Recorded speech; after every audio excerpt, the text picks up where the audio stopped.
Assalamualaikum warahmatullahi wabarakatuh. Halo Morowali, kembali hari ini kita berjumpa di Halo Morowali dalam sebuah program sederhana namanya Ngobrol Santai. Dan saat ini kita kedatangan seorang yang sangat luar biasa, seorang politisi muda Morowali, anak muda yang pemberani, gagah perkasa, manis dan ganteng, tapi tidak berbahaya. Ya, kita saat ini bersama dengan Bung Salim, yang dikenal dengan Nur Salim Lahasina. Jadi beliau ini politisi muda yang backgroundnya aktivis sampah ya, Bung? Iya, benar. Keseharian ngurus sampah sekarang? Iya, keseharian kemarin saya sibuk dengan beberapa teman-teman untuk kemudian mensosialisasikan bagaimana untuk menjaga Morowali ini dari sampah yang tidak teratur, sehingga nanti di tengah pertumbuhan Morowali yang begitu bagus ini, kita ingin melihat Morowali bebas dari tumpukan-tumpukan sampah di jalan-jalan. Selain ngurusin sampah, lagi sekarang aktivitas? Saya selain ngurusin sampah, alhamdulillah aktivitas saya banyak ketemu anak-anak muda yang kemudian saya memberikan semangat mereka untuk bergelut di dunia public speaking. Iya, alhamdulillah hari ini saya juga sebagai Master of Ceremony, MC ya di beberapa event, baik itu religi maupun pesta dan organisasi event organizing yang lainnya, saya terlibat langsung. Dan saya selalu ketemu anak-anak muda, saya berikan semangat, ayo ambil kesempatan. Berarti cukup aktif ya? Cukup aktif. Luar biasa. Baik, sebelum kita lanjut, kita rehat sejenak.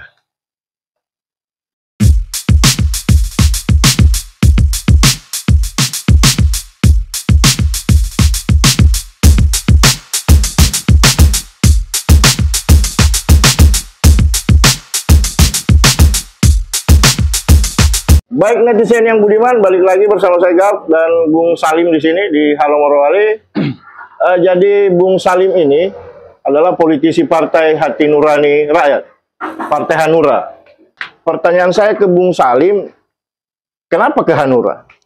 Ya, jadi sebenarnya begini, di pandangan saya bahwa partai politik itu adalah alat untuk kemudian kita mencapai tujuan berbangsa dan bernegara ini. Nah, menurut kami di pemahaman kami bahwa baik semua partai ini sebenarnya sama. Karena partai ini adalah alat untuk kemudian kita bisa masuk ke dalam sistem negara kita dalam skop yang yang kecil di daerah kita, yaitu di pemerintahan daerah Kabupaten Morowali. Dalam hal ini anggota DPRD Morowali.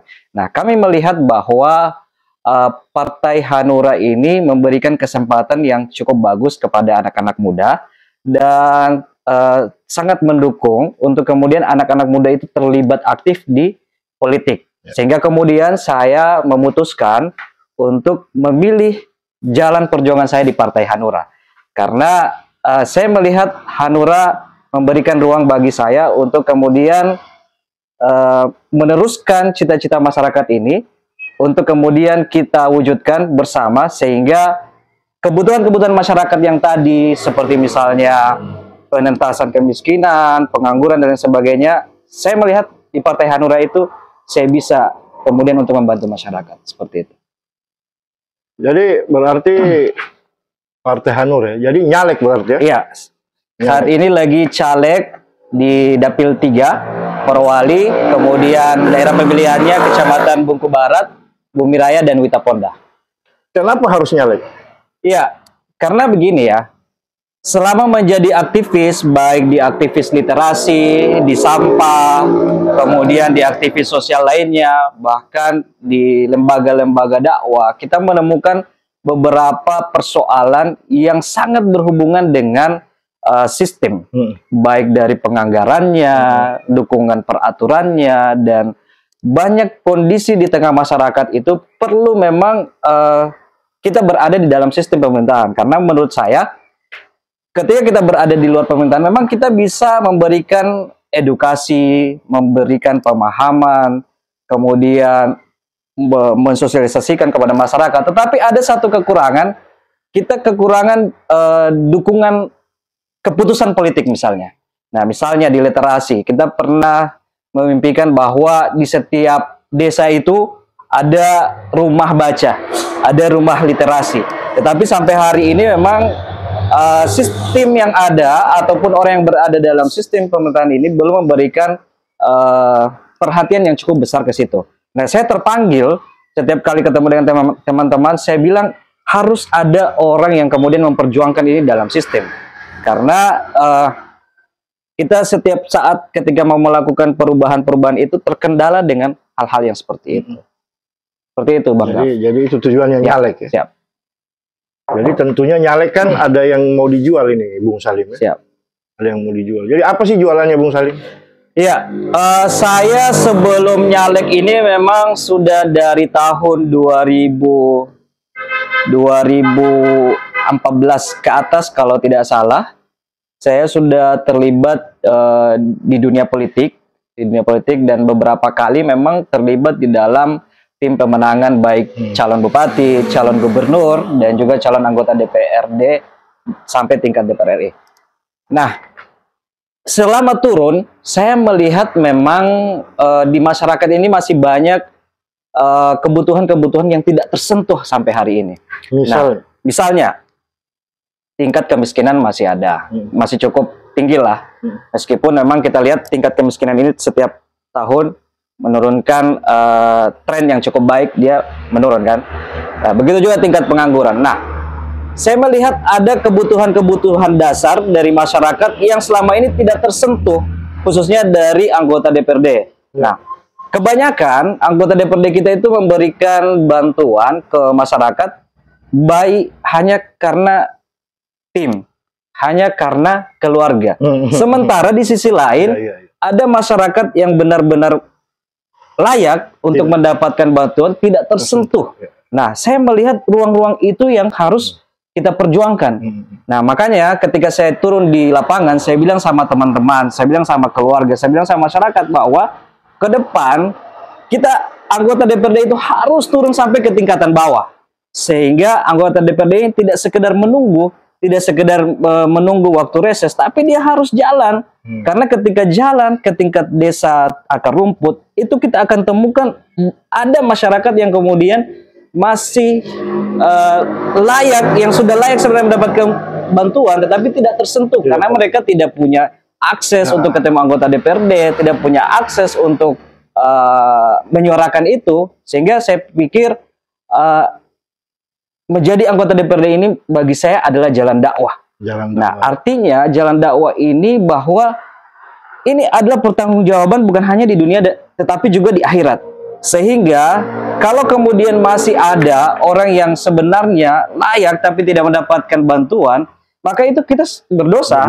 Kita berdosa. Maka saya tidak mau ketika masuk di politik itu hanya menjadi sia-sia, hanya menjadi ladang dosa bagi saya dan teman-teman yang kemudian mendukung saya. Makanya saya bilang terus sama teman-teman, masyarakat, dan semua keluarga yang berkeinginan atau mendoakan saya untuk menjadi anggota DPRD, ke depan kita harus jadikan ini sebagai jalan di mana kita mendapatkan manfaat, kemudian masyarakat juga mendapatkan manfaat, tetapi manfaatnya bukan hanya di dunia, tapi kita berharap ini sampai ke sebagai seorang politisi muda, sebagai seorang anak muda yang saya anggap punya visi yang luar biasa ke depan.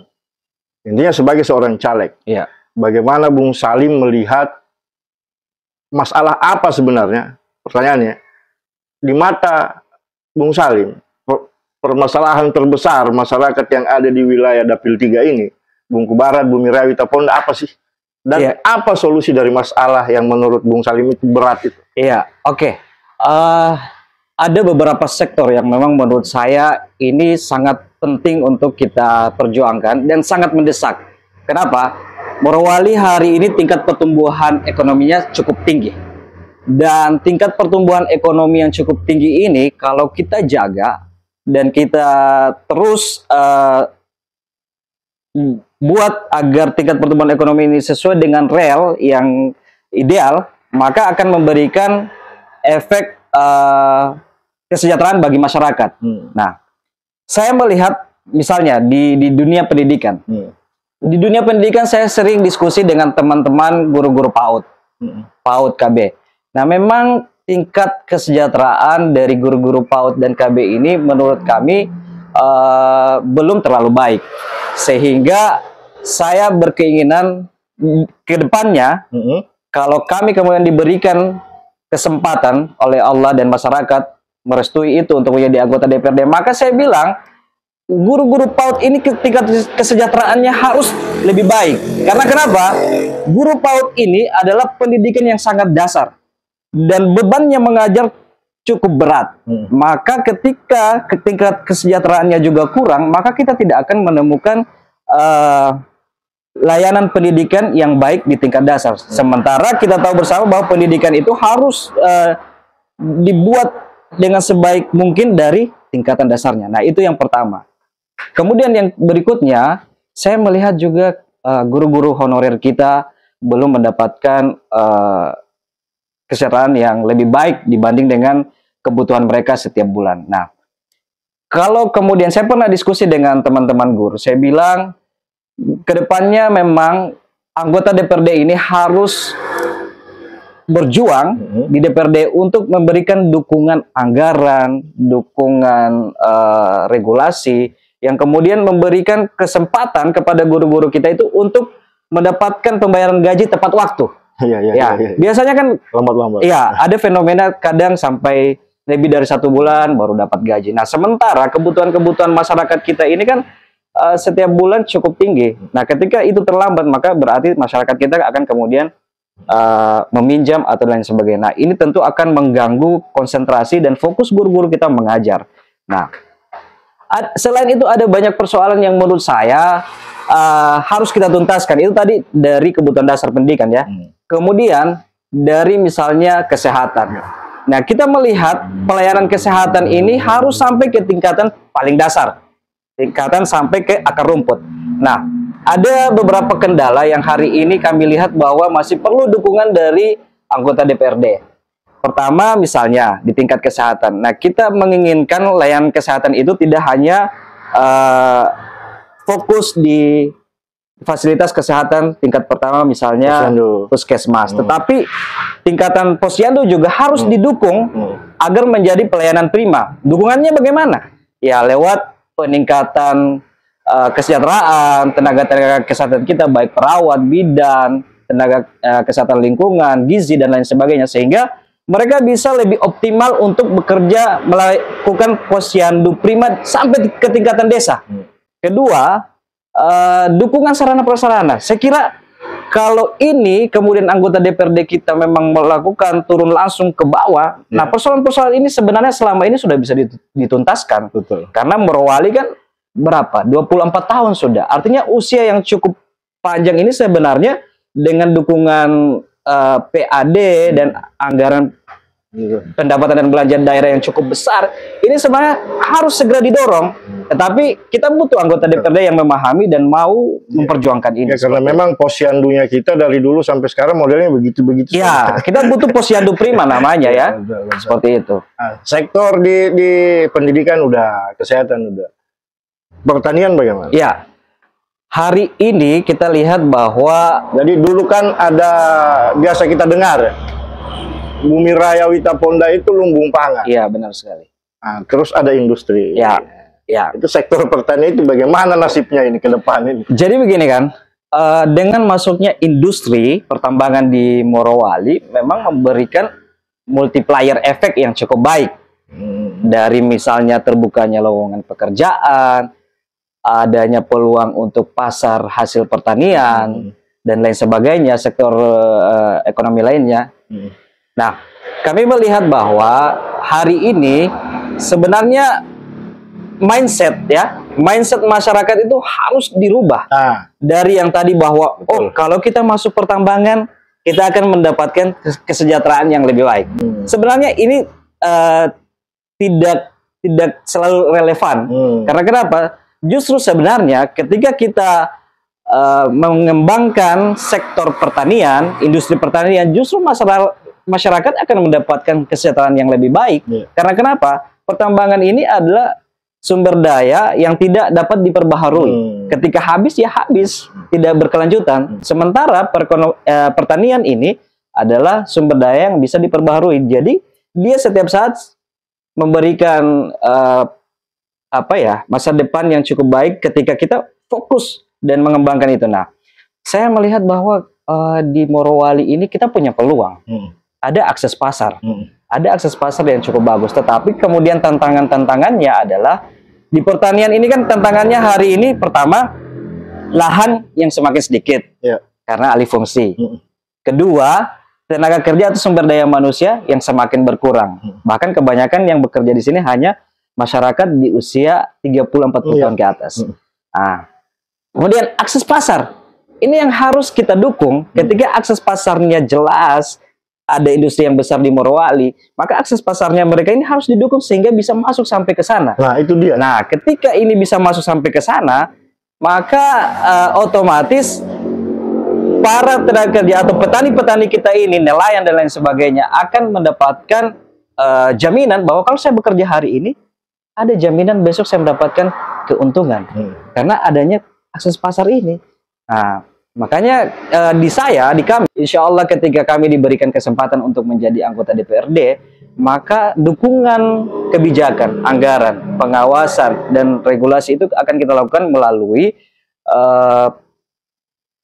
membuka akses pasar yang lebih pasti, yang lebih jelas ke masyarakat. Artinya industri ini harus membuka ruang yang lebih besar. Kemudian yang kedua adalah mekanisasi.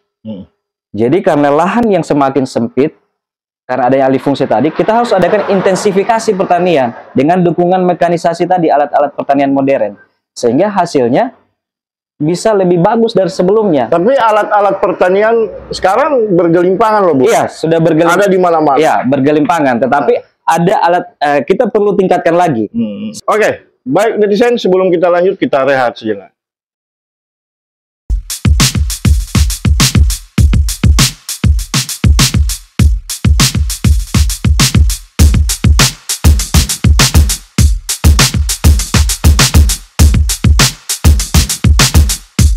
Yang Budiman balik lagi bersama saya Gap dan Bung Salim tentunya, politisi Partai Hati Nurani Rakyat, calon anggota DPRD Kabupaten Morowali, daerah pemilihan 3, Bumi Raya, Witaponda, Bungku Barat. Nomor urut berapa, Bung? Nomor urut 4. Nomor urut 4. Jadi Bung ini kan tadi di awal ya, Bung ini jelaskan di awal bahwa Bung ini adalah aktivis sampah. Aktivis sampah berarti lingkungan hidup ya.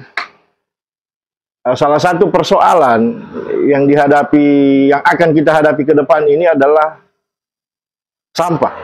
Termasuk ya persoalan lingkungan hidup dengan hadirnya industri. Tentu kehadiran industri-industri ini akan sangat berdampak kepada lingkungan hidup kita.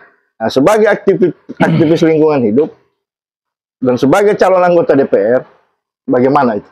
Iya, jadi ketika kami kemudian fokus untuk kemudian penanganan sampah di Morowali, nah yang pertama kami lakukan adalah membuka data. Nah, makanya ketika saya diskusi dengan pihak dinas terkait dalam hal ini lingkungan hidup, saya selalu bilang bahwa ini persoalan penanganan sampah tidak bisa hanya lingkungan hidup yang melakukan itu. Dinas terkait. Tidak bisa hanya dinas terkait, tetapi harus semua stakeholder ikut terlibat dalam situ.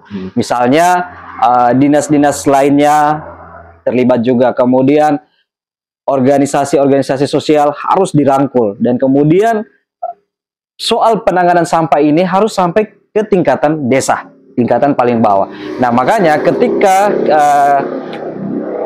pemerintah kemudian bersinergi dengan stakeholder tadi ini, maka saya kira soal sampah ini akan lebih mudah untuk kita atasi. Apalagi hari ini ada banyak industri yang masuk, sehingga dukungan sarana maupun anggaran itu juga bisa kita sharing dengan perusahaan-perusahaan yang masuk di Morowali.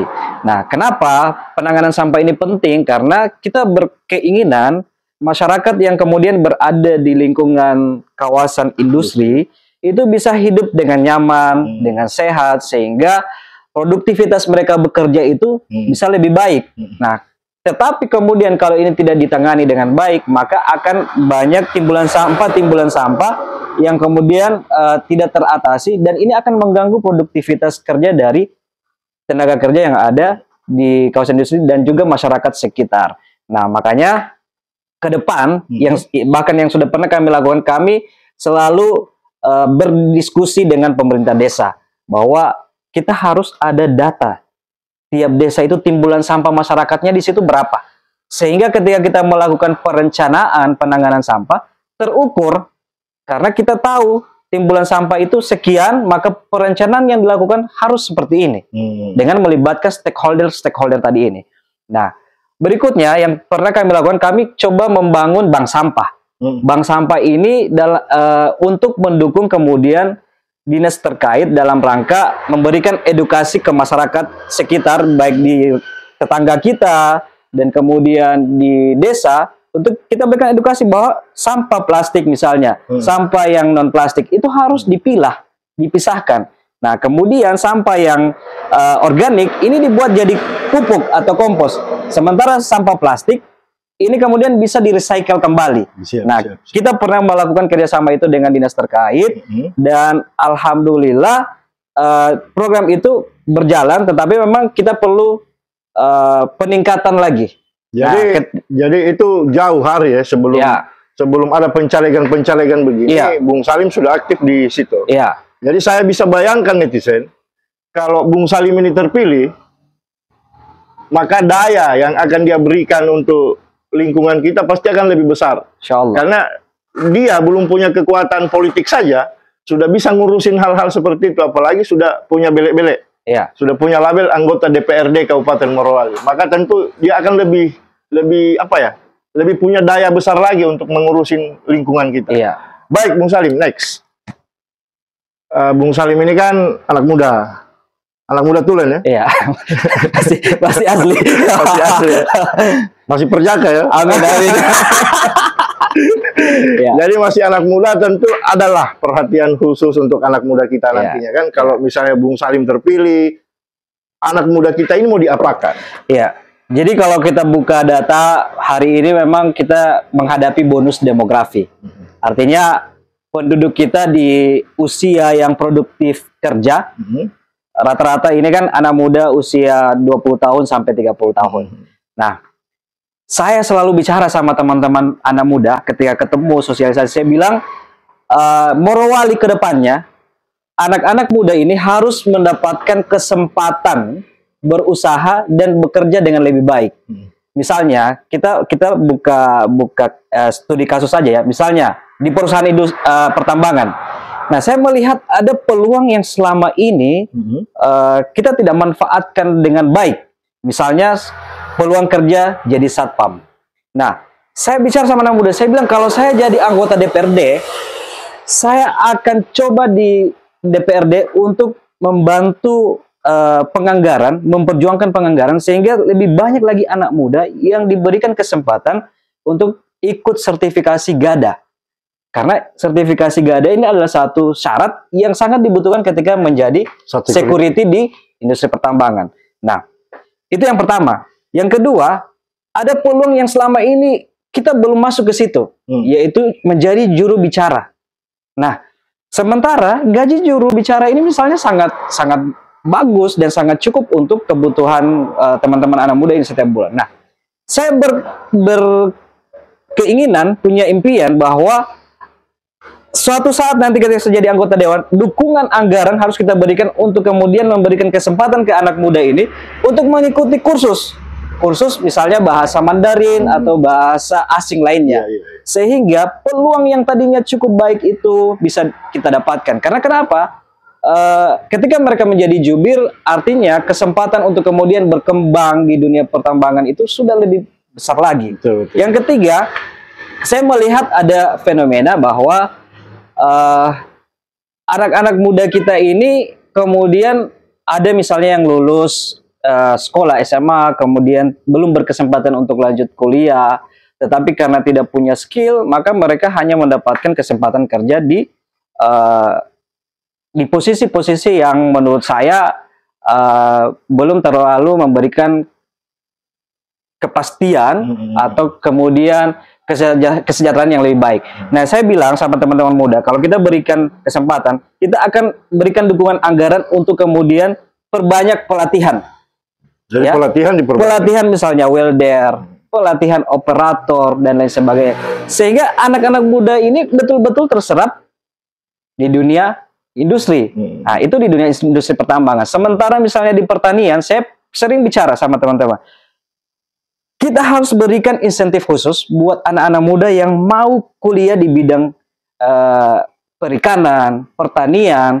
Karena menurut saya, kalau ini kita dukung dan tadi jaminan pasarnya tersedia, jaminan kesehatannya mereka baik, maka dukungan SDM itu harus kita berikan untuk mengantisipasi tenaga kerja tadi yang sudah semakin menuju usia yang tidak produktif lagi. Berarti jadi semacam beasiswa khusus. Beasiswa khusus buat misalnya mahasiswa yang kuliah di bidang pertanian, perikanan, sehingga tenaga kerja atau SDM di bidang itu setiap saat ada, dan kemudian kita menemukan SDM yang baik dan yang produktif. Saya kira seperti itu.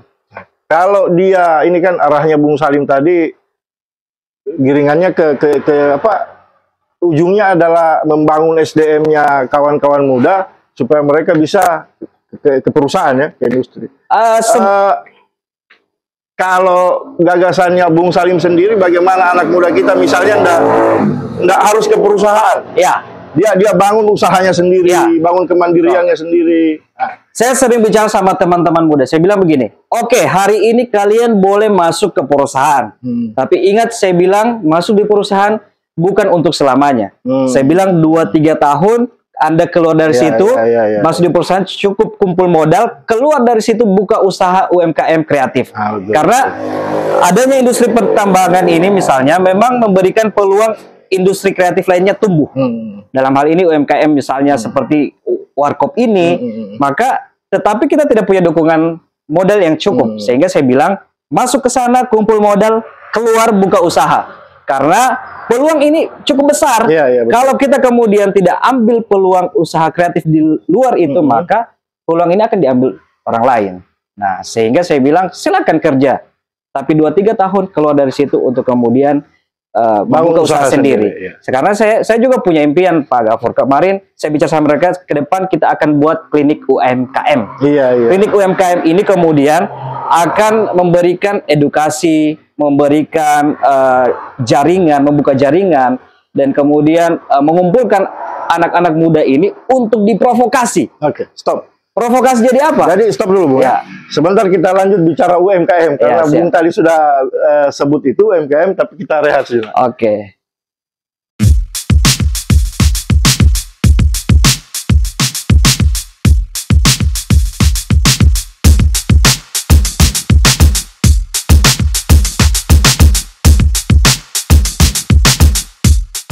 Baik, netizen yang budiman, balik lagi bersama saya Gaf dan Bung Salim di sini. Jadi Bung Salim tadi nyinggung soal UMKM. Nah, bagaimana pandangannya Bung Salim soal itu?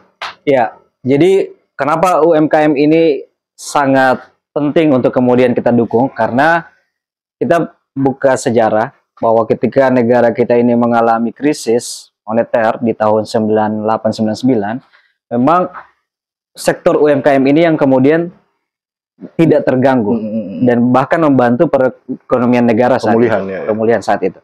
Nah, kita tarik kemari ke daerah kita di Morowali, ada industri yang masuk.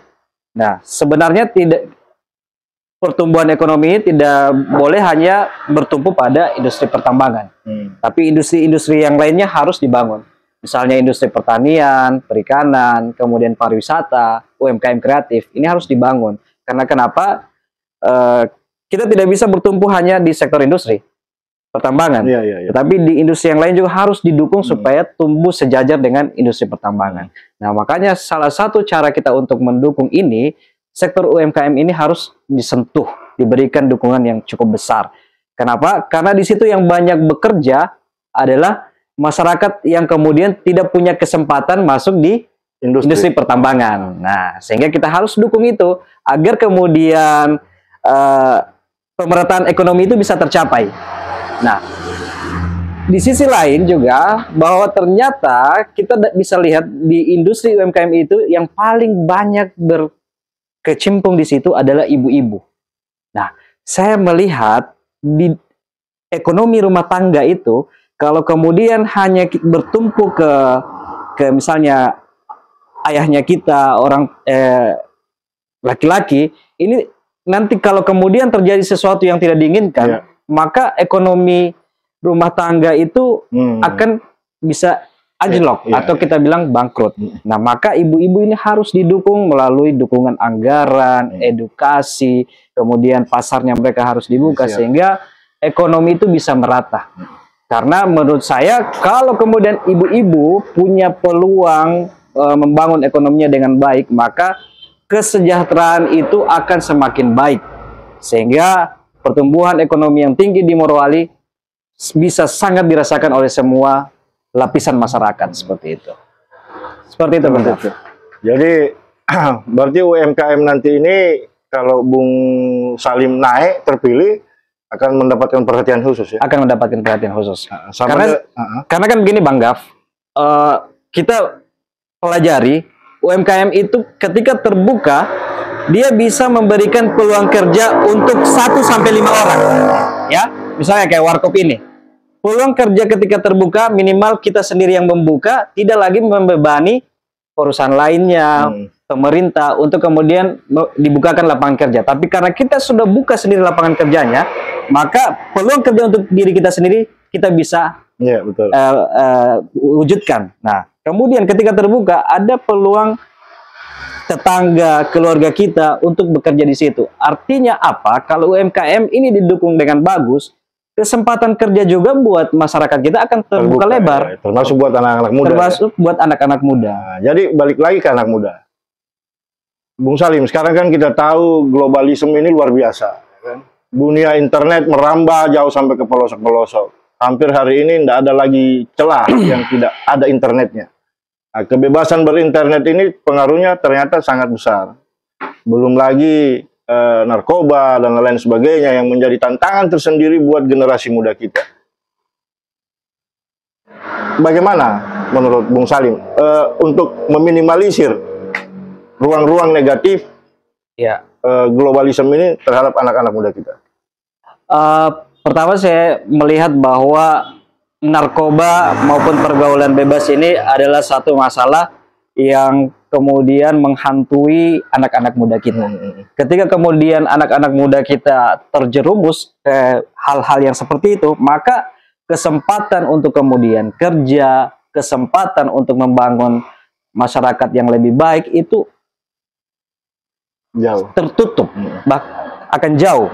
Nah, sehingga kita perlu kembali untuk membangun lingkungan yang kemudian mendukung perkembangan anak-anak muda ini untuk menjadi anak muda yang produktif, yang kreatif. Salah satunya adalah apa?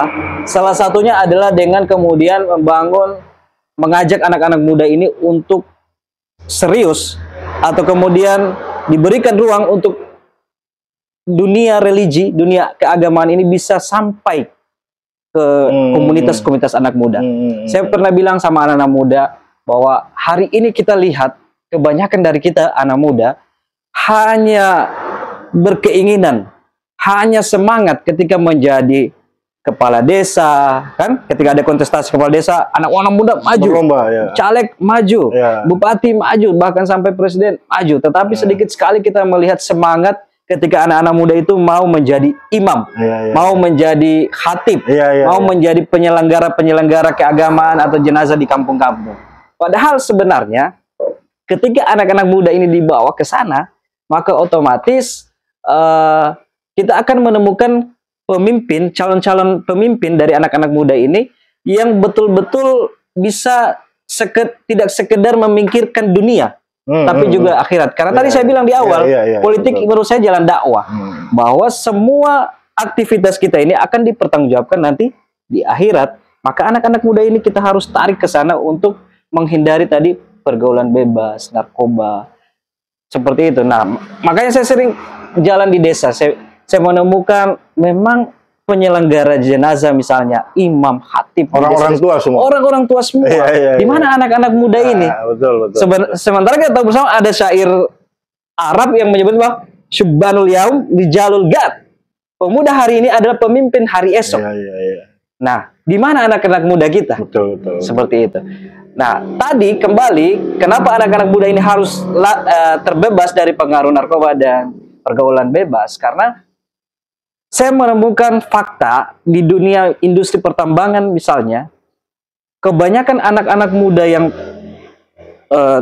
kemudian terpapar dengan narkoba dan seks bebas ini akhirnya kemudian tidak menemukan ruang untuk bekerja karena perusahaan misalnya juga harus memastikan tenaga kerjanya bebas dari narkoba dan seks bebas. Maka ketika anak-anak muda kita terpapar itu, maka peluang kerja tadi juga tertutup buat mereka. Betul. Makanya kenapa kita harus jaga mereka supaya tidak sampai menyentuh barang itu. Berarti jadi anak-anak muda kita harus didekatkan dengan agama. Harus didekatkan dengan agama. Dan itu tidak hanya menjadi tugas daripada keluarganya, tapi tentu menjadi tanggung jawab dari pemerintah, termasuk dalam hal ini anggota dewan. Anggota dewan.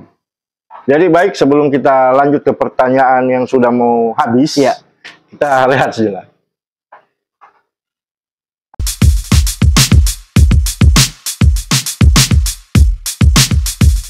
Saya Budiman, balik lagi masih bersama saya Gap dan Bung Salim.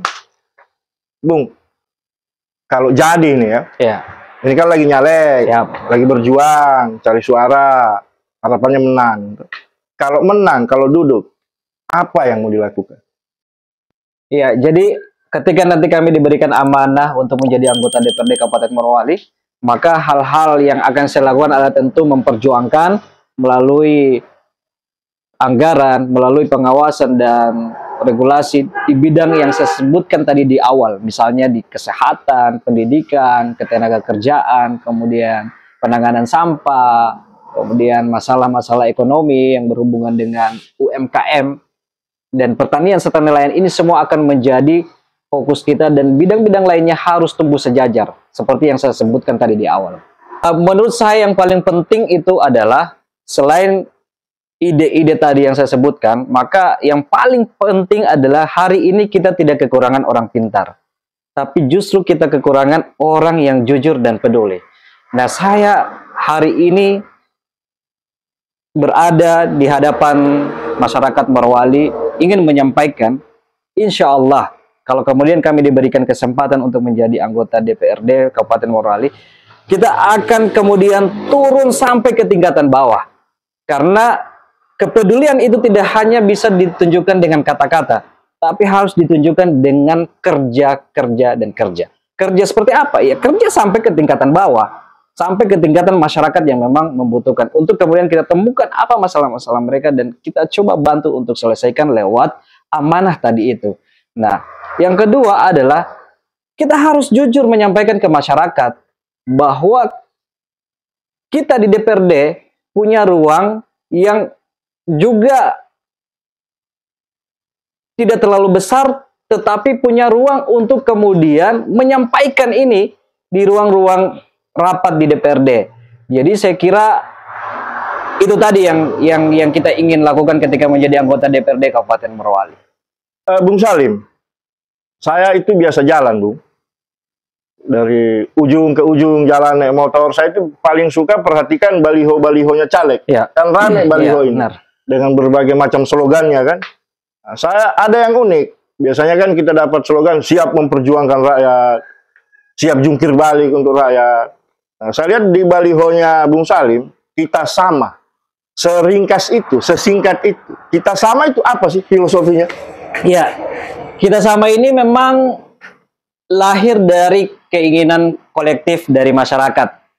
Dari masyarakat yang ada di Kabupaten Morowali. Dan ini berkorelasi, berhubungan dengan apa yang selama ini saya lihat di masyarakat. Nah, kita sama ini menurut kami, kenapa kami mengangkat slogan itu? Karena kita ingin semua masyarakat Morowali ini punya kesempatan yang sama untuk merasakan bagaimana pertumbuhan daerah kita ini. Nah, sehingga kami mengangkat slogan itu untuk kemudian mengajak semua lapisan, baik dari tingkatan bawah sampai tingkatan atas, untuk bergerak sama, memberikan kesempatan yang sama bagi semua orang, untuk merasakan tadi hasil-hasil yang ada di Morowali ini.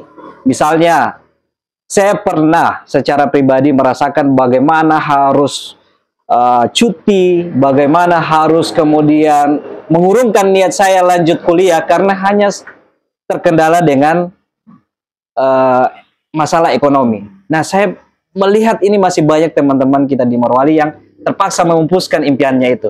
Maka kita sama ini menurut saya kita harus angkat dan kemudian kita ajak semua anak-anak muda tadi yang merasakan hal yang sama untuk kita berjuang bersama. Insya Allah saya lahir dari keluarga yang cukup sederhana dan punya perasaan yang sama dengan masyarakat Morowali, sehingga hal-hal yang seperti tadi itu saya ingin juga adik-adik saya, saudara-saudara saya, teman-teman saya bisa mendapatkan peluang yang sama untuk menempuh pendidikan yang sama, mendapatkan akses pekerjaan yang sama. Begitu juga nelayan, petani kita harus mendapatkan akses pasar yang sama, bukan hanya orang-orang tertentu karena dekat dengan orang tertentu yang mendapatkan peluang pasar, tetapi semuanya harus didorong. Nah, begitu juga teman-teman muda yang ingin bekerja, selalu ada yang bilang, oh saya tidak punya orang dalam, sehingga saya sulit untuk mendapatkan pekerjaan. Nah, ini yang harus kita retas, kita dobrak. Kita sama itu hadir di situ untuk mendobrak ini, sehingga semua ketika teman-teman layak untuk berada di posisi itu, maka harus kita dorong tanpa melihat agama apapun, dari kelompok apapun, dari suku apapun. Selama mereka ini adalah masyarakat Morowali, maka mereka punya hak yang sama, kesempatan yang sama. Seperti itu. Baik Bung, jadi di Halo Morowali itu Bung, kalau sudah mau selesai, sudah mau habis, kita berikan ruang kepada tamunya kita. Jadi saya mau berikan ruang ke Bung Salim untuk closing statement. Jadi Bung Salim bilang apa yang mau dibilang. Monggo. Ya, yang saya hormati tentunya seluruh masyarakat Morowali, terkhusus di Dapil 3. Insya Allah, kalau kemudian kami diberikan kesempatan menjadi anggota DPRD Kabupaten Morowali, saya ingin menyampaikan bahwa saya nanti tidak hanya menjadi anggota DPRD bagi tim saya, bagi pendukung saya, atau bagi orang-orang terdekat saya. Tapi saya mau bilang bahwa saya nanti akan menjadi anggota DPRD bagi seluruh masyarakat Morowali. Sehingga nanti ketika kita menemukan masyarakat Morowali, baik di Dapil 3 ataupun di dapil lainnya yang memang layak untuk dibantu, maka kita akan perjuangkan. Oleh karena itu, saya mau bilang, doakan saya, dukung saya, insya Allah kita menemukan jalan yang baik, rezeki ini bisa berpihak kepada kita. Kita akan melakukan segala hal upaya terbaik untuk kemudian membantu masyarakat kita ini mendapatkan hak-hak mereka sebagai warga Morowali. Yang berikutnya adalah kontestasi hari ini memang cukup menarik perhatian kita semua. Oleh karena itu, saya ingin menyampaikan bahwa politik ini adalah jalan kita untuk saling membantu. Maka jangan kita jadikan politik ini sebagai jalan perpecahan. Jangan hanya karena beda pilihan kita baku bombe, baku musuh, sudah tidak mau baku tegur dengan tetangga. Jangan karena beda pilihan kita tidak mau lagi bertemu dengan siapapun. Saya selalu menyampaikan kepada seluruh masyarakat, hari ini kalau masyarakat yang sudah mendukung saya, alhamdulillah. Bagi yang belum mendukung saya, doakan saya. Mudah-mudahan saya terpilih, karena ketika saya terpilih menjadi anggota DPRD, saya adalah perwakilan rakyat bagi seluruh masyarakat Morowali. Maka dari itu, kita harus tanamkan bahwa menjadi anggota DPRD ini adalah ladang untuk kemudian kita bermanfaat bagi banyak orang. Seperti itu. Jadi jangan lupa, tanggal 14 Februari, arahkan kaki kita, langkah kita, kemudian menuju bilik, kita arahkan hati kita, menggunakan hati nurani untuk memilih caleg yang paling layak menurut kita. Kalau saya paling layak, dukung saya, dan ketika saya terpilih nanti, ingatkan saya. Karena kami anggota DPRD Morowali ini nanti dibayar untuk dicaci maki, untuk dikritik, untuk diingatkan. Sehingga anggota DPRD Morowali nanti harus terus membuka ruang-ruang seperti ini. Sehingga ada kemudian kritik yang masuk ini kembali mengingatkan kita bahwa ternyata ada masyarakat yang belum menemukan hak-haknya. Seperti itu. Baik netizen yang budiman, kita sudah sampai pada akhir perbincangan kita dengan Bung Salim. Yang perbincangan yang sangat menarik buat saya dan mudah-mudahan bermanfaat bagi kita semua. Mudah-mudahan menginspirasi kita semua. Dan saya punya pertanyaan titipan sebenarnya. Dan ini pertanyaan terakhir Bung Salim. Tadi saat rehat ada WA masuk ke saya. Waktu rehat ada WA masuk. Iya. WA itu bilang, coba tanyakan ke Pak Caleg itu, kapan dia kawin? Jadi ini harus dijawab ya? Harus dijawab, harus dijawab. Jadi insya Allah memang hari ini kita lagi mempersiapkan ke sana, alhamdulillah dengan calon saya. Insya Allah kalau Tuhan memberikan kesempatan meridoi langkah-langkah kami ini, insya Allah kita akan sebelum pemilihan saya akan melamar. Iya. Melamar gadis pujaan saya, ya, yang menurut saya hari ini dia sudah banyak memberikan hal-hal yang terbaik buat saya, sehingga insya Allah sebelum pemilihan, voting sebelum pemilihan, saya insya Allah akan lamaran dengan dia. Iya. Doakan saja, saya mohon doanya. Luar biasa. Baik netizen yang budiman, demikianlah perjumpaan kita pada kesempatan ini. Saya Gap mohon undur diri dan terima kasih Bung Salim atas waktunya. Ya. Semoga sukses. Netizen yang budiman, jangan lupa tanggal 14 Februari 2024 ke TPS dan pilih mana yang netizen anggap terbaik buat mewakili kita di parlemen nanti. Pilih Nur Salim ZA, Partai Hanura, nomor urut 4. Luar biasa. Baik, terima kasih. Assalamualaikum warahmatullahi wabarakatuh. Jaga Morowali. Iya.